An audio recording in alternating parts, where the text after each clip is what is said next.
La pregunta no tiene contestación. Pero aparte de esto, ha de hacerse observar que la idea del agotamiento de la energía transformable en nuestro pequeño sistema está fundada única y exclusivamente en el engañoso concepto de un sol incandescente al rojo blanco, irradiando perpetuamente su calor en el espacio sin recibir compensación.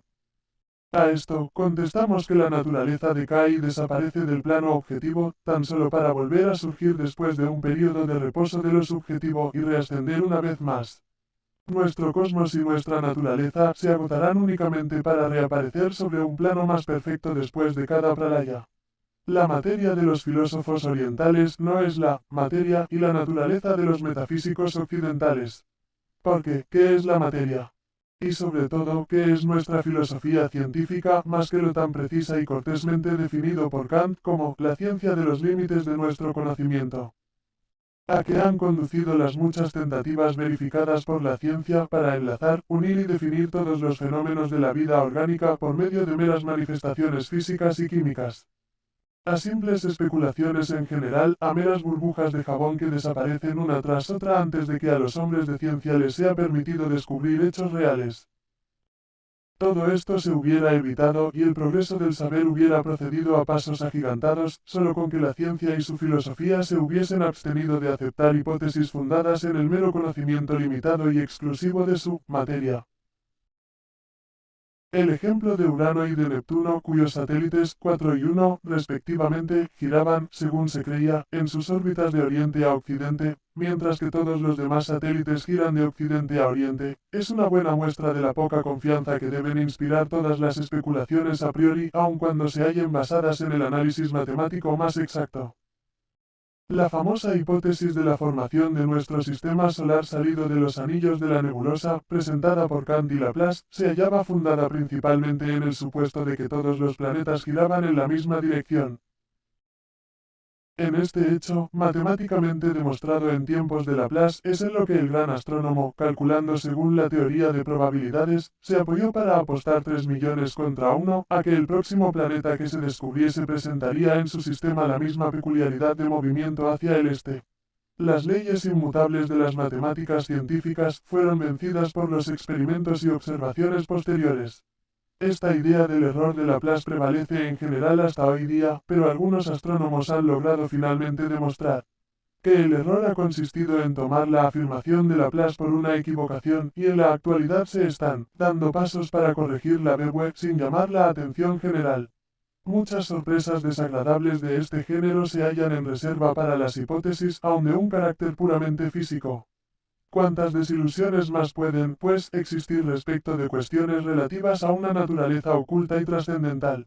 Sea como quiera, el ocultismo enseña que la llamada rotación contraria es un hecho. Si ninguna inteligencia del plano físico es capaz de contar los granos de arena que cubren unas pocas millas de playa, ni de penetrar la naturaleza íntima y la esencia de aquellos granos, palpables y visibles en la palma de la mano del naturalista, ¿cómo puede materialista alguno limitar las leyes que rigen los cambios en las condiciones y existencia de los átomos en el caos primordial, o conocer con certeza nada de lo referente a las capacidades y potencia de los átomos y moléculas antes y después de su ordenación en mundos? Estas moléculas inmutables y eternas, mucho más innumerables en el espacio que los granos de arena a orillas del mar, pueden diferir en su constitución en los límites de sus planos de existencia, como la substancia del alma difiere de su vehículo, el cuerpo. Se nos enseña que cada átomo posee 7 planos de cero de existencia, y cada plano está regido por sus leyes específicas de evolución y de absorción. Como los astrónomos, geólogos y físicos permanecen en la ignorancia de toda clase de datos cronológicos, ni tan siquiera aproximados, de que puedan partir para intentar decidir la edad de nuestro planeta o el origen del sistema solar, se apartan cada vez más con cada nueva hipótesis de las fronteras de la realidad para caer en los abismos sin fondo de la ontología especulativa. La ley de analogía, en el plan de estructura entre los sistemas transolares y los planetas solares, no se apoya necesariamente en las condiciones finitas a que los cuerpos físicos se hallan sujetos en este nuestro plano de existencia. En la ciencia oculta esta ley de analogía es la clave primera y más importante para la física cósmica, pero tiene que ser estudiada en sus detalles más minuciosos y tiene que dársele 7 vueltas antes que pueda ser comprendida. La filosofía oculta es la única ciencia que puede enseñarla. ¿Cómo, pues, puede nadie decir que eso no cierta la proposición del ocultista de que el cosmos es eterno en su colectividad incondicionada y finito tan solo en sus manifestaciones condicionadas, fundándose en la proposición física unilateral de que para la naturaleza es una necesidad el agotarse? Una digresión. Con esta esloca termina la parte de las estancias que se refiere a la cosmogonía del universo después del último Mahapralaya o disolución universal, que cuando llega, arrebata del espacio todas las cosas diferenciadas, tanto dioses como átomos, a manera de otras tantas hojas secas. Desde este versículo en adelante, las estancias se hallan relacionadas tan solo con nuestro sistema solar en general, con las cadenas planetarias del mismo como consecuencia, y especialmente con la historia de nuestro globo, el cuarto y su cadena. Todos los versículos que siguen en este volumen se refieren únicamente a la evolución de nuestra Tierra y en ella. Con respecto a esta última, se afirma un principio extraño, por supuesto, tan solo desde el punto de vista científico moderno que debemos dar a conocer. Pero antes de presentar al lector teorías nuevas y algún tanto alarmantes, estas tienen que ser precedidas de algunas palabras de explicación. Esto es en absoluto necesario, puesto que estas teorías no solo chocan con la ciencia moderna, sino que contradicen además, en ciertos puntos, algunas afirmaciones anteriores hechas por otros teósofos que pretenden fundar sus explicaciones y exposiciones de estas enseñanzas en la misma autoridad que nosotros. Esto puede dar origen a la idea de que existe una contradicción decidida entre los expositores de la misma doctrina, mientras que la diferencia procede, en realidad, de lo incompleto de los informes que se dieron a los escritores anteriores, quienes dedujeron, por este motivo, algunas conclusiones erróneas y se permitieron especulaciones prematuras al tratar de presentar al público un sistema completo. Así es que el lector ya iniciado en teosofía no debe sorprenderse si encuentra en estas páginas la rectificación de ciertas afirmaciones hechas en varias obras teosóficas y también la explicación de ciertos puntos aún obscuros, puesto que se les dejó necesariamente incompletos. Muchas son las cuestiones que no ha tocado siquiera el autor del Esoteric Budisme, con ser esta obra la mejor y la más esmerada de todas las de su clase.